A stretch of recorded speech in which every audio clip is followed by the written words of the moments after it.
2014ला भाजपच्या वरिष्ठ नेत्यांनी येऊन युती तोडली होती असं खासदार संजय राऊत म्हणाले। बाबरी मस्जिद पाडल्यानंतर शिवसेनेचं नाव देशभरात मोठं झालं होतं। शिवसेना देशभर निवडणूक लढवेल हे कळताच भाजपचे धाबे दणाणले होते। युती तुटू नये अशी फडणवीसांची इच्छा होती असं राऊतांनी म्हटलंय। आता पुलाखालून बरंच पाणी गेलंय असं देखील खासदार संजय राऊतांनी म्हटलंय। त्यामुळे 2014च्या शिवसेना भाजप युती तुटण्यावरती खासदार संजय राऊतांनी देखील आपली प्रतिक्रिया दिली आहे। 2014ला भाजपच्या वरिष्ठ नेत्यांनी येऊन युती तोडली होती असं आरोप खासदार संजय राऊतांनी केलाय। हिंदी भाषिक पट्ट्यामध्ये 60 ते 65 जागा लढायचं आमचं नक्की होतं आणि आम्हाला खात्री होती तेव्हा आमच्या किमान 40 जागा निवडून आल्या त्या लाटेमध्ये लोकसभेत।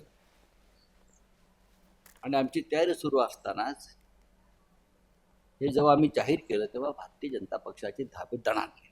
पण मी एक नक्कीच सांग की देवेंद्र फडणवीस हे कोणत्याही परिस्थितीमध्ये शिवसेना भाजपची युती तुटू नये या मताचे, हे मी तुम्हाला अगदी प्रामाणिकपणे सांगतो।